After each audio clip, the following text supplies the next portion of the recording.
Behind the golden statues, the marble temples, and the poetry that history books praise, lies a world so twisted, you'll wish you could unhear what I'm about to tell you. Ancient societies didn't just punish women, they turned cruelty into an art form.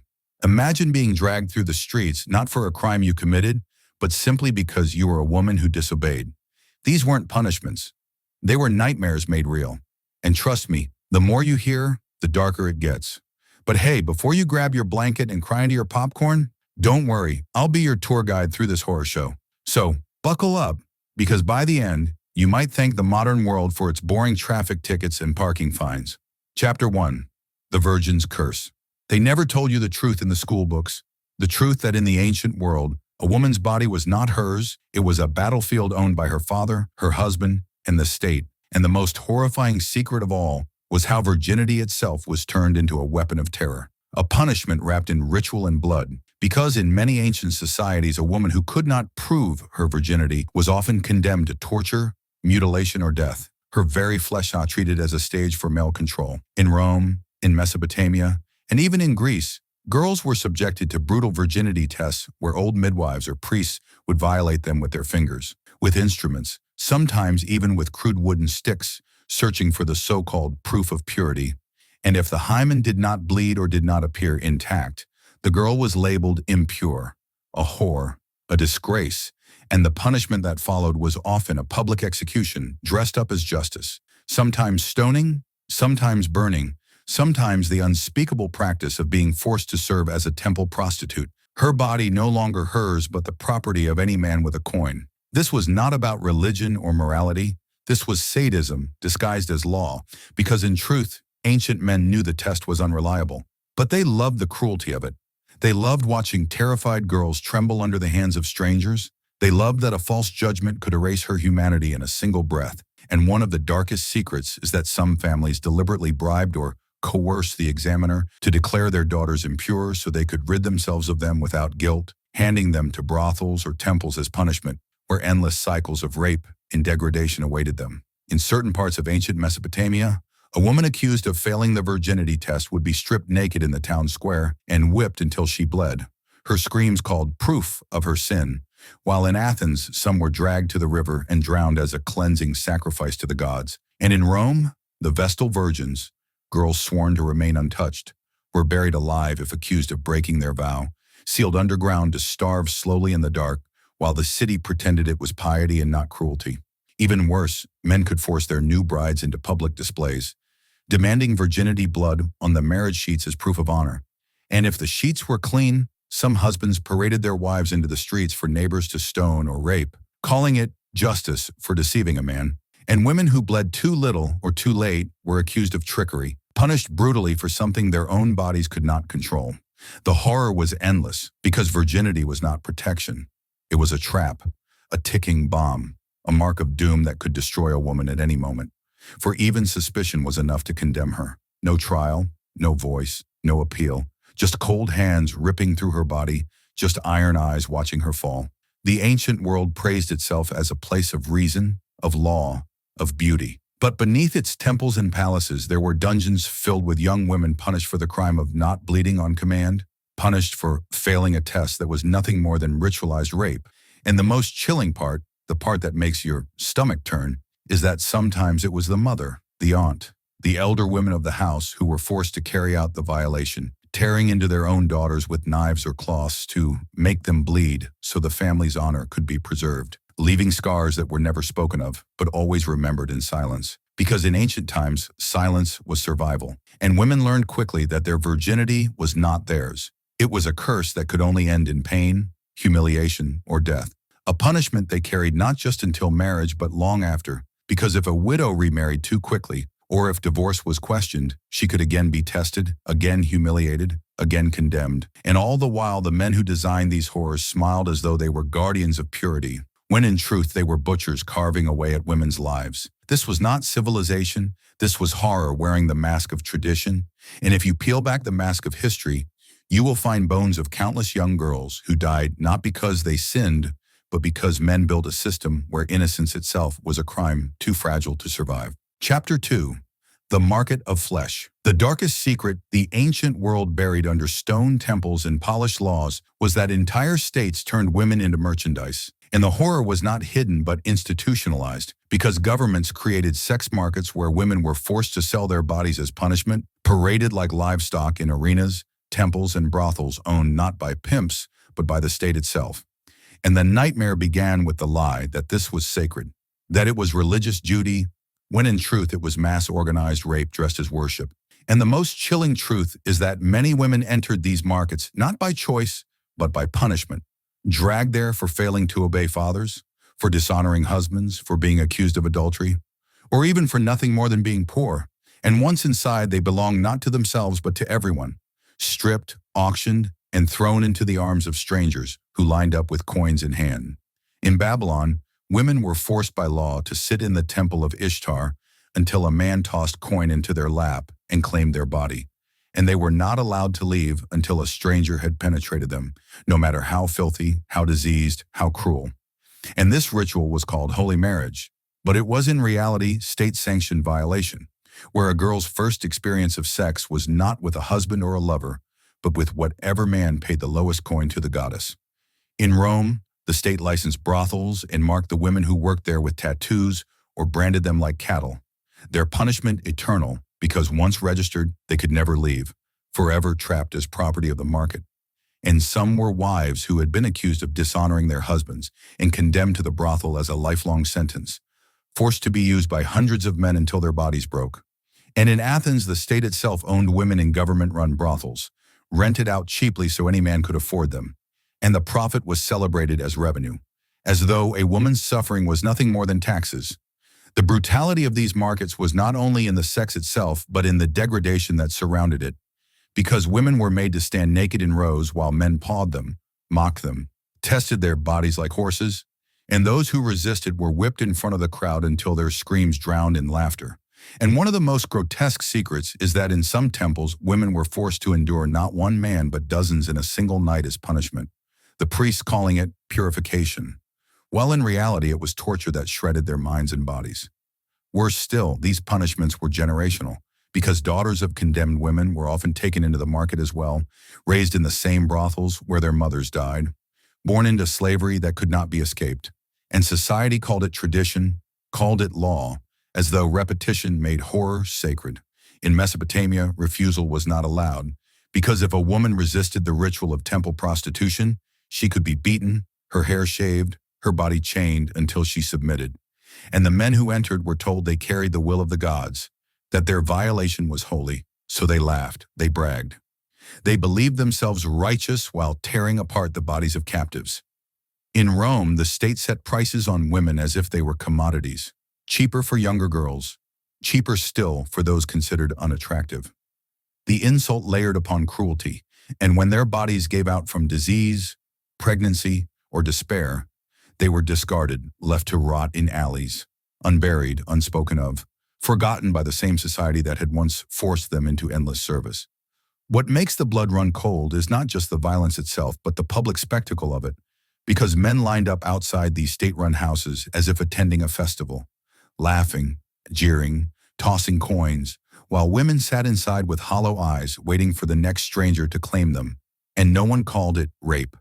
No one called it cruelty. They called it duty, purification, tradition, and the silence of history hides the bones of thousands whose screams were silenced in temple chambers and state brothels. Some ancient writers even joked about it, mocking women who were forced into sacred prostitution, treating it as comedy, racing the horror behind the ritual. But the truth is there was no escape. Because once condemned to the market, a woman's identity was erased, her name lost, her dignity crushed beneath the feet of men who entered and left without even looking at her face. The cruelest detail of all is that some husbands themselves sent their wives into these markets as punishment, disguising vengeance as law, and the state not only allowed it but profited from it, feeding on suffering to fill its coffers, proving that behind the glory of ancient civilizations was a system built on endless cycles of humiliation, rape, and despair. And while the monuments of Babylon, Rome, and Athens still stand, their stones whisper of a marketplace where women were not citizens, not wives, not daughters, but public property, punished for the crime of being born female. Chapter 3. The Chains of Ritual Slavery. The darkest secret that ancient history rarely whispers is that in many cultures, women were not only punished by being forced into sexual servitude, but condemned into something far worse: ritual sex slavery, a system where their violation was repeated endlessly in the name of gods, kings, or sacred duty. A cycle of torment disguised as holiness. And the most horrific part is that this punishment was not for crimes of theft or murder, but often for being born into the wrong family, for being taken as captives in war, or for simply being accused of dishonor. And once a woman was bound into this fate, there was no escape except death, because the rituals demanded her body again and again, her screams echoing in temples while priests called it worship, while men called it sacrifice, and while the state called it justice. In some Mesopotamian temples, women were chained by their ankles and wrists and left in dark chambers where any man who entered could use them under the pretense of honoring the goddess. And they were not allowed to refuse, not even to rest, because refusal was punished with whippings, starvation, or mutilation. And the priests who oversaw it pretended to be guardians of the divine, while they themselves joined in the assaults, ensuring that every woman trapped within those walls lived as nothing more than breathing offerings. In certain war-torn empires, conquered women were marched to shrines and dedicated to the gods, which meant they became permanent property of the temple, forced to perform sexual acts with strangers as living sacrifices. And the ritual was repeated day after day until their bodies collapsed. And when they could no longer endure, when their bodies were too broken to attract men, they were discarded like trash, thrown into pits, sometimes even buried alive beneath the temple stones as an offering to the gods they had unwillingly served. The cruelty was deliberate, for the rituals were designed not only to punish the women, but to display their humiliation, because men lined up to watch them stripped and bound, their eyes blindfolded, their mouths gagged, their bodies pierced with symbolic knives or burned with hot irons before being forced into intercourse. And each act was recorded as a sacred duty, their pain written down on tablets as if agony itself was scripture. In some cultures, these women were forced to serve during public festivals where entire cities turned their torment into entertainment, lining the streets as women were dragged half-naked, tied to altars, and forced to endure men one after another under the chants of priests. And if they fainted or resisted, they were beaten until they bled, their blood smeared on idols as proof of devotion, and no one intervened. No one pitied, because to show sympathy was seen as blasphemy. The darkest horror of ritual slavery was that it erased identity completely, because women were stripped of their names and given only titles like bride of the god or sacred servant, masking the fact that they were slaves, and the chains they wore were not only iron but spiritual, for society told them their torment was holy, that their destruction was a gift to heaven, leaving them trapped not only by force but by twisted belief. In Rome and parts of the East, conquered princesses and noble women were sometimes dragged into temples as punishment, forced to serve in ritual chambers where their status meant nothing, their lineage erased by the endless stream of strangers who violated them, and the humiliation was meant to crush not only their bodies but their dynasties, a punishment so thorough it erased bloodlines through degradation. One of the most grotesque practices was the ritual of renewal, where women who grew too weak to continue were sometimes slaughtered on altars, their bodies cut open, their organs burned in sacrifice, as if the years of rape had not been enough, and only their death could seal the ritual. Their screams carried away by smoke while crowds cheered, believing they had pleased the gods. Worse still, some temples forced mothers and daughters into servitude together, chained side by side, punished as a family for the sins of one member, so that shame would stretch across generations, and daughters grew up watching their mothers destroyed before their eyes, only to inherit the same fate, proving that in these rituals there was no mercy, no escape, only endless cycles of cruelty that stripped away humanity until nothing remained but broken bodies and silence. The haunting truth that history hides is that many of these women died nameless, unremembered, their bones buried under the very temples where they were used, their suffering swallowed by stone walls that are still praised today as wonders of civilization. And yet if those walls could speak, they would echo with the cries of slaves who were punished not by crime, but by the very gods men invented to justify their lust. And so when we look back at the ruins of Babylon, of Carthage, of ancient shrines now silent in the sand, we are not seeing glory, we are seeing tombs built on the agony of countless women who lived and died as offerings in a nightmare called ritual slavery. Their punishment, an eternal chain that history tried to erase, but whose shadow will always haunt the world. Chapter 4. The Torture of the Adulteress. The darkest secret of the ancient world is that adultery, whether real or imagined, was not simply condemned, but punished with barbarity so grotesque that it turned the act of punishment into public entertainment, and the horror began with the fact that women were always the victims.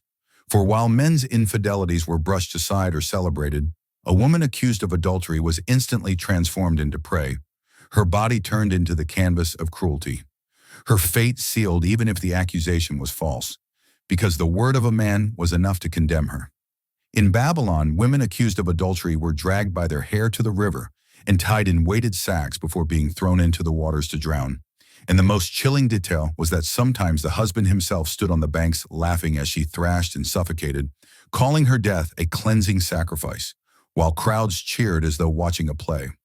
In some places, women were buried up to their chests while stones rained upon their faces, their skulls cracking, their teeth shattering, their screams mixing with the jeers of neighbors who once ate at their tables. And what made it worse was that many of these victims were not even guilty, but trapped by suspicion, envy, or a husband's desire to be rid of them. In Rome, a husband could legally kill his wife if he caught her in the act, and some chose to make her death a spectacle, stripping her naked, binding her limbs, and inviting his friends to strike her before delivering the final blow. And in certain cruel households, she was handed over to the slaves, forced to endure hours of sexual violation before being beaten to death, her humiliation complete, her punishment not only death, but degradation so deep that her name was erased with shame. In parts of the ancient Near East, women accused of adultery were forced to drink potions of crushed metal, burning herbs and filth, their insides seared until they vomited blood, and if they survived the agony, they were declared innocent. But most died screaming, their bodies convulsing in public squares while priests declared that the gods themselves had judged her, and the crowd nodded in satisfaction as if torture were divine justice. In some Greek city-states, the adulteress was paraded through the streets with her clothes torn, her hair hacked away, her body smeared with excrement, forced to endure the laughter and spit of passers-by, and when the parade ended, she was often flogged until her skin split and she collapsed unconscious. Her body left in the dirt for animals to gnaw at. And the darkest part of this was that such punishments were designed not only to kill, but to strip away every ounce of dignity before death, ensuring that even her memory would be stained forever. In Persia, women were sewn into leather sacks with wild dogs or snakes and thrown into pits where they were torn apart, their screams echoing through the earth while men above called it justice, and sometimes their children were forced to watch, to engrave the terror in their minds as a lesson never to defy their fathers or husbands. In Judea and other regions, women could be stoned for even being suspected of unfaithfulness, sometimes forced to kneel in front of their families while their fathers or brothers cast the first stone, the very people meant to protect them becoming executioners. And the secret horror is that many of these rituals were carefully staged so that the woman would not die quickly but slowly.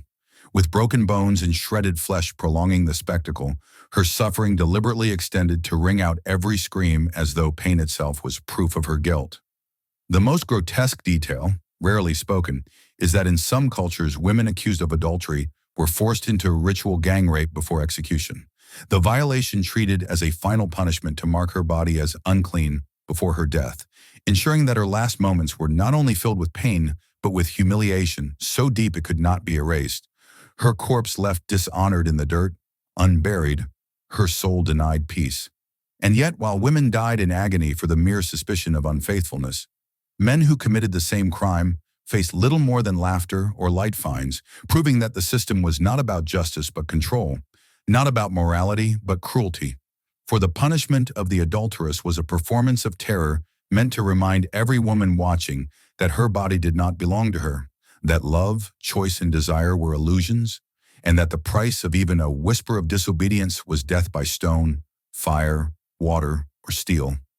The ruins of ancient cities still stand in silence, but buried beneath their stones are the bones of countless women whose screams were drowned by rivers, whose skulls were shattered by stones, whose skin was torn by whips, and whose stories were erased by men who called themselves civilized, and, if history feels cold, It is because it is built on the ashes of women who were punished not for sin, but for existing in a world where a man's word was law and a woman's body was nothing more than a stage for endless cruelty. Chapter 5. The breeding slaves of the empire. They never spoke about it in open courts, never carved it on marble tablets, but buried beneath the ruins of empires and whispered in the writings of horrified chroniclers lies one of the most haunting punishments of the ancient world, the sentence of forced breeding, where women were condemned not to death, but to live as little more than human livestock, their only purpose being to carry children for soldiers, masters, or even the state itself. And it was not mercy, it was cruelty stretched across years, a living nightmare that turned wombs into prisons. In some empires, when women were accused of crimes, especially slaves who had no voice in law, the punishment was not execution, but being forced into breeding houses, where soldiers lined up and used them night after night. Not for pleasure alone, but to ensure they conceived.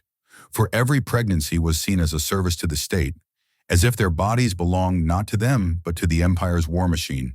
And when they gave birth, their children were torn from their arms and taken as property, raised to be soldiers or slaves themselves, while the women were returned to the same cycle, swollen again with another unwanted child, a punishment that was endless, crueler than the lash or the sword, because it destroyed their spirit, broke their identity, and turned them into vessels of horror. And the darkest secret is that this was not a rare punishment, but a system hidden within the armies of Rome, Greece, Assyria, and even later medieval kingdoms, where rulers realized that women could be punished by being forced to reproduce, their fertility chained to the state's hunger for power. Imagine a woman dragged before a tribunal accused of theft, disobedience, or adultery. Instead of being whipped or crucified, she was sentenced to the breeding pens, stripped of her name, washed, branded, and given to a barracks of soldiers, where each man treated her as property, and the guards kept records of her cycles and pregnancies as if she were an animal. Noting how many children she produced, and if she miscarried, she was punished with starvation or beatings because failure to bear a child was seen as defiance against the state. The horror went deeper still, for when a woman aged beyond usefulness or her body broke under the constant strain of childbirth, she was often executed quietly, drowned in rivers, or burned alive, erased from history as though she had never existed. And her children, the unwanted fruit of this punishment, often grew up never knowing their mothers, trained only to serve the empire that destroyed them. And some ancient texts even suggest that rulers bragged about their human farms, places where women lived in chains, their bellies swollen one after another, while soldiers rotated through them like cattle through fields, a mechanized cruelty centuries before modern war machines. And the cruelest irony was that the women who survived long enough often prayed for death. For death was freedom, but the state kept them alive, not out of mercy, but because every child born was counted as another weapon, another body for conquest, another tool for the ruler's endless greed. In some accounts, women of conquered cities, especially during Roman wars, were rounded up not only to be raped in drunken festivals, but then sorted, young and healthy ones, marked as breeders, given to military camps. Their fates sealed not by choice but by decree, and in the night they cried into the straw, clutching at each other for comfort, knowing there would be no escape until their bodies broke. And the darkest secret of this punishment was not only its cruelty, but its silence. For while gladiators, crucifixions, and executions were displayed as public warnings, the breeding slaves were hidden away, forgotten, erased from monuments. Because even the cruel rulers knew this horror was too shameful to display, and yet it thrived in shadows, generation after generation, like a hidden engine of empire, a secret machine of flesh and blood. And when women resisted, when some tried to take their lives, to swallow stones, to cut themselves rather than carry another forced child, the punishments were worse, their hands cut off, their tongues removed, their eyes gouged out so they could not inspire others to rebel, left alive but broken, to serve as warnings to the others who still had strength to fight. And this cycle of breeding as punishment reveals something deeper about the darkness of ancient power. Rulers did not only seek to kill enemies, they sought to own life itself, to decide who could live, who could reproduce, and who was condemned to a fate worse than death. A slow horror of endless pregnancies and endless loss, where even motherhood was twisted into a weapon of oppression, for these women never heard their babies cry in safety, never saw them grow in love, Only watch them taken away by strangers, destined to wear armor or chains. And every scream that tore from their throats was swallowed by the silence of history. But if you lean close enough to the ruins of old barracks, if you imagine the dark halls beneath palaces, you can still hear the echoes of those broken voices. Women who lived not as citizens, not as slaves, but as breeders in a machine of cruelty so profound, it makes even the bloodiest executions look merciful. And that is the horror of forced breeding, a punishment so vile it turns the body itself into a battlefield, the womb into a weapon, and the soul into ash. Chapter 6. The Chamber of Unending Lust and Torment. They whispered of it only in shadows, for even the cruelest soldiers felt shame speaking of the punishment they called the Chamber of Unending Lust and Torment, a punishment so monstrous that it erased women not just from life but from humanity itself, twisting their existence into endless tools of suffering. In secret chambers built beneath barracks or temples, condemned women were not executed quickly, for death was seen as mercy. Instead, they were chained alive in dim, airless cells, their arms fastened above their heads, their feet bound apart by iron rods so they could neither sit nor hide their nakedness, and soldiers would be rotated through them as if they were state-owned livestock day and night, without pause until their minds broke. And the horror did not end there, for the cruelty of this punishment lay in its design. The women were intentionally kept alive, force-fed with foul gruel mixed with herbs that heightened fertility and lust, turning their own bodies into prisons of betrayal, as their tormentors watched them become pregnant over and over, their bellies swelling while their souls withered, until even childbirth became another stage of agony, with infants taken away instantly, most often killed or discarded, never allowed to touch the mother who bore them. And this cycle was repeated endlessly until the body finally gave way. For in this dark law, a woman's worth was measured only in how much suffering her flesh could endure before it collapsed. Those who tried to resist were punished further, dragged into the open square and flogged, their bleeding bodies then thrown back into the chamber where the torment would continue without pause, so that resistance itself was crushed into silence. And darker still, secret accounts tell of how certain priests joined the cruelty, claiming that these women were cursed and their suffering was a holy cleansing for Rome, turning sadism into ritual, chanting prayers while acts of brutality unfolded in front of altars, as if the gods demanded the pain of women as tribute. The chamber was also designed with a terrifying cruelty of space, narrow walls that forced the victims to remain standing, a single hole in the ceiling, because even the cruel rulers knew this horror was too shameful to display. And yet it thrived in shadows, generation after generation, like a hidden engine of empire, a secret machine of flesh and blood. And when women resisted, when some tried to take their lives, to swallow stones, to cut themselves rather than carry another forced child, the punishments were worse, their hands cut off, their tongues removed, their eyes gouged out so they could not inspire others to rebel, left alive but broken, to serve as warnings to the others who still had strength to fight. And this cycle of breeding as punishment reveals something deeper about the darkness of ancient power. Rulers did not only seek to kill enemies, they sought to own life itself, to decide who could live, who could reproduce, and who was condemned to a fate worse than death. A slow horror of endless pregnancies and endless loss, where even motherhood was twisted into a weapon of oppression, for these women never heard their babies cry in safety, never saw them grow in love, only watched them taken away by strangers, destined to wear armor or chains. And every scream that tore from their throats was swallowed by the silence of history. But if you lean close enough to the ruins of old barracks, if you imagine the dark halls beneath palaces, you can still hear the echoes of those broken voices. Women who lived not as citizens, not as slaves, but as breeders in a machine of cruelty so profound, it makes even the bloodiest executions look merciful.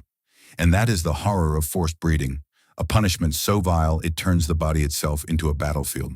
Chapter 7. The Furnace of Flesh. The darkest secret of ancient punishment begins here. In some corners of history, women accused of adultery or sexual crimes were not simply whipped or executed, but thrown alive into contraptions built not just to kill, but to burn every sense of dignity out of them, the most infamous being what later Romans called the brazen bull, a hollow bronze statue in the shape of a beast, built to swallow the condemned whole. The woman, stripped of clothes, was forced into its metal belly, the doors sealed, and beneath the belly a raging fire lit until the bronze glowed like the sun, cooking her body alive while the hollow chambers twisted her screams into sounds like music. The crowd outside laughing at the distorted cries as if it were a performance. And this was not myth, but a punishment used for the most shameful women, those accused of betrayal, those blamed for dishonoring men, and it was designed not only to destroy, but to turn agony into entertainment, a carnival of horror masked as justice. Imagine the moment, her bare skin pressed against burning bronze as the heat rises, the flesh sticking, blistering, bursting, the screams echoing louder until her voice shreds into silence. Yet the people outside cheer at the sound as though they were listening to a festival song, never caring that what they applauded was a woman being roasted alive in a hollow metal prison. This was how ancient justice fed itself on humiliation and fire. The horror did not end with her death, for when the flames died and the bull cooled, the executioners would pry open the doors, scrape her blackened remains from the metal walls, and leave her ashes scattered for dogs to trample so that not even her family could bury her. This was punishment in its purest cruelty, a punishment designed to erase not only her life, but her memory, branding her pain into the bronze itself so the next victim would hear echoes of the last. What made this worse was the deliberate choice of victims, often women accused of adultery by powerful husbands who wanted them gone, women silenced by fire simply for defying a man's authority, their innocence irrelevant, their bodies condemned to become fuel for someone else's pride. Ancient societies thrived on this theater of terror, binding women's bodies to flames as warnings for all others, saying, "Step out of line, and the furnace awaits." Yet the bull was not the only fire. There were furnaces built into the ground, pits lined with iron where women were lowered and left to burn slowly, their screams filling the air while priests claimed it was purification, calling it sacred cleansing by fire, though everyone watching knew it was nothing but torture in disguise. Some accounts even describe women being branded before being burned, their flesh carved with hot irons, marks of shame etched into their skin, so that even in agony they carried the scars of condemnation until fire consumed them. And this branding was done with laughter as men watched the hot iron kiss her body, the sizzling sound drowned only by her screams. In this chapter of punishment, we see how cruelty took shape, not as quick executions, but as lingering shows. The victims made into human sacrifices of pain, their deaths transformed into lessons for other women. Stay obedient, stay silent, or be cooked alive for the world to mock. The most haunting part of these punishments is how ordinary they became, how easily crowds gathered, how quickly fire was prepared, and how normal it was to treat agony as amusement.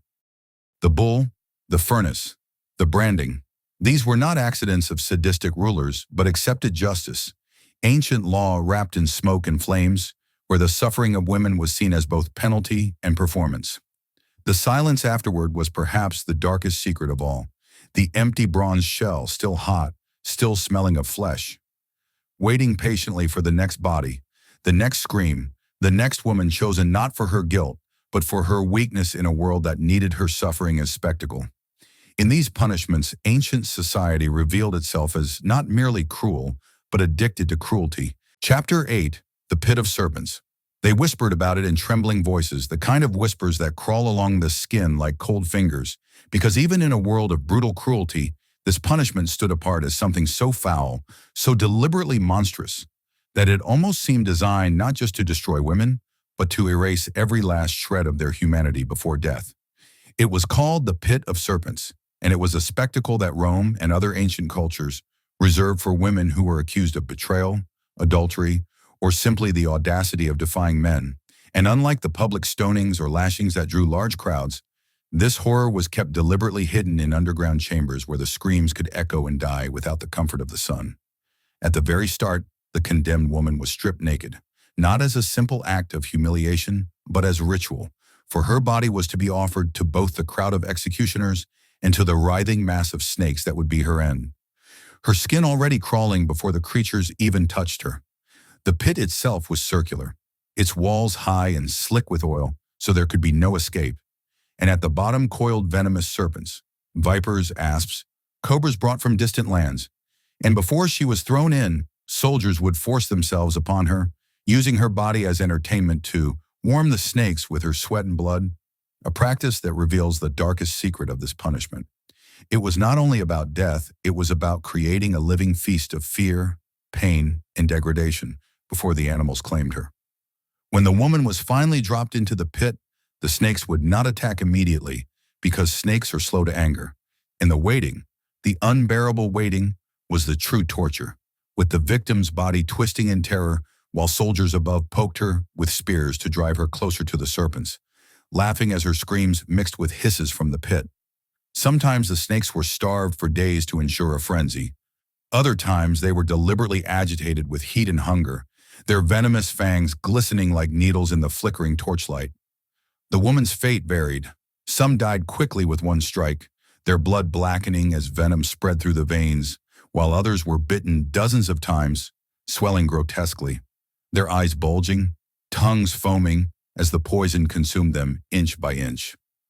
But the most horrific part, the detail almost no one dares to speak of, is that sometimes the snakes refused to kill right away, instead crawling across her naked flesh, slithering into her hair, coiling around her limbs, even sliding between her thighs, turning her terror into a grotesque parody of intimacy while the men above roared with laughter. And if she fainted from shock, boiling water or burning oil was poured onto her body to wake her, forcing her to experience every last second of the agony. Historians who mention such punishments write in broken tones, as though even they could not believe the depths of cruelty reached by these so-called civilized empires, because the pit was not only a punishment, it was theater, a private performance of horror where the woman's body was transformed into both stage and sacrifice. When she finally died, her corpse was often left for the snakes to feast upon, a warning to all who might follow, and sometimes bones were displayed in cages at the city gates, labeled as a wife, a daughter, a sister who had defied her role. The darkest secret of this ritual lies not in the snakes, not in the venom, but in the way men who designed it understood fear. They knew that to make death truly horrifying, it had to come slow, unpredictable, and soaked in humiliation. And that is why the Pit of Serpents lingers in history not only as a punishment, but as a nightmare that still coils around the imagination, whispering that the cruelties of the past are never as far away as a sister who had defied her role. The darkest secret of this ritual lies not in the snakes, not in the venom, but in the way men who designed it understood fear. They knew that to make death truly horrifying, it had to come slow, unpredictable, and soaked in humiliation. And that is why the Pit of Serpents lingers in history not only as a punishment, but as a nightmare that still coils around the imagination, whispering that the cruelties of the past are never as far away as we like to believe. Chapter 9. The Public Sexual Tortures. They say the darkest cruelty of ancient history was not hidden in dungeons, not whispered in shadowed chambers, but displayed in the open, where men gathered with laughter and children watched as women were turned into living tools of spectacle. And the most horrifying secret is this: public sexual torture was not rare. It was entertainment, woven into festivals and punishments, a ritualized cruelty where the bodies of women became stages for humiliation. Imagine being dragged into a crowded forum, stripped of dignity, surrounded by thousands of jeering voices. Your crimes, whether real or invented, announced with false grandeur as executioners prepared to use you not only as a body to be punished, but as a theater for the sickest desires of the crowd. And the secret that chills even the coldest heart is that such tortures were carefully staged, not in haste, but orchestrated like plays, designed to break a woman not only physically, but to shatter her soul in front of everyone she knew. The punishments varied. Some bound the woman naked to posts while soldiers assaulted her before the roaring masses, each violation treated as part of the sentence, while others forced victims to endure metal devices designed to tear flesh from the inside, instruments heated over flames and then driven into their most vulnerable parts as the smell of burning skin filled the air and the crowd leaned closer in fascination. For this was Rome, Greece, Babylon, civilizations that boasted philosophy and law, but delighted in the agony of women, disguising cruelty as justice.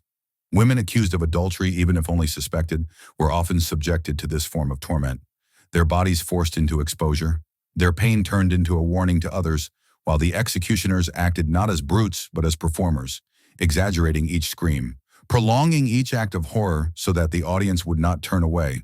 And if the victim fainted from pain, buckets of cold water or burning oil were thrown upon her to jolt her back into suffering, for silence was never permitted.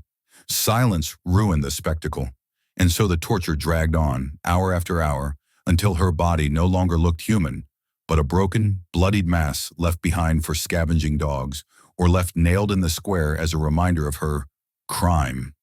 Yet the worst secret of all is that often these women had committed no offense. They were chosen as scapegoats, slaves accused falsely to please a jealous mistress, poor women accused to distract from political scandals, or simply taken as examples to show the power of men. And in that moment, their screams became the soundtrack of authority. Some records whisper of women being forced to endure sexual violation with animals in front of spectators. The punishment so grotesque that even ancient writers admitted they could not put into words the full depth of the horror. And yet we know because fragments survive, describing women tied down as beasts were unleashed, the audience howling in excitement as human dignity was torn apart in a performance so cruel it defies comprehension. This was not about law, not about correction. It was about spectacle, about making pain into theater, about proving that a woman's body was not her own but belonged to the state, the husband, the master, to be destroyed in whatever way amused the crowd most. And the legacy of this cruelty is one that haunts history, because behind every marble statue, behind every celebrated speech of justice and order, lies the sound of women screaming under public sexual torture, a sound that was cheered, not silenced, a sound that reminds us that civilization's heart was never clean. It was blackened with blood and lust. And in the end, when the victim finally collapsed into death, her punishment was not over, for her body was often left displayed for days, mutilated, desecrated, sometimes with obscene mockeries carved into her flesh. A final insult to a woman who had been denied even the dignity of silence. A punishment that did not end with her life but extended into her memory. A cruelty so complete that it lived on in whispers and haunted the minds of those who saw it. For they knew deep down, this was not justice, it was horror, and it was celebrated. Chapter 10. The Feast of Flesh. They called it a punishment, but it was something far worse, something so disturbing that even the cruelest pages of history often whisper it rather than record it. For this was the practice the ancients reserved for women they wanted not only to kill but to erase, to shatter body and soul in front of the eyes of the crowd, a spectacle of sexual horror known by a name so grim it sent shivers through the veins of anyone forced to speak it. The Feast of Flesh. At the heart of this punishment was not just death, but humiliation so extreme that it turned women into playthings for both men and beasts, stripped of every last shred of dignity, bound in chains that bit into skin until blood ran freely, then forced to endure one of the most horrifying tortures ever devised. Public violation as entertainment. It began with the condemned being stripped naked before a roaring crowd, her body smeared with oils or honey to glisten under the sun and attract flies, wasps, and ants that immediately swarmed, stinging and biting until her flesh was alive with crawling agony. But this was only the beginning. In some cases, wild animals, trained to obey handlers, were released into the arena. Lions or dogs starved for days so their hunger made them savage, tearing at the flesh of the bound woman while the crowd laughed and cheered. Not simply killing her, but dragging out the torment as long as possible, ripping away pieces of her body while she still breathed. Yet the darkest, most secret aspect was worse. Before this final attack, soldiers or slaves were ordered to use her body in front of everyone, to rape her as part of the punishment, while her screams were drowned by music, drums, and shouts, the act transforming into a grotesque ritual where the woman's pain became the crowd's pleasure. Some were even forced into sexual acts with animals before death.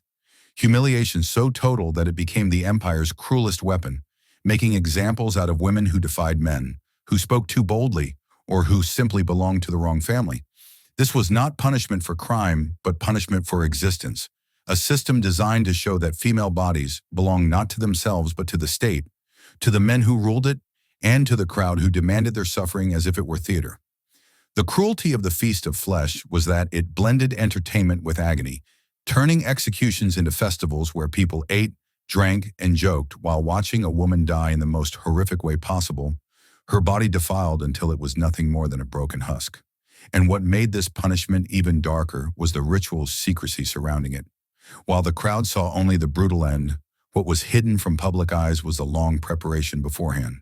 Women chosen for this fate were often kept in underground cells for days, beaten, starved, and repeatedly violated before being led into the arena. So by the time they were displayed, their minds were already shattered, their humanity stolen. This was psychological torture paired with physical torment, ensuring the punishment destroyed not only the body but the soul. Ancient whispers tell of emperors who demanded such punishments not only for enemies, but even for their own wives, mistresses, or daughters, turning family betrayal into theater, making the audience complicit in unspeakable crimes.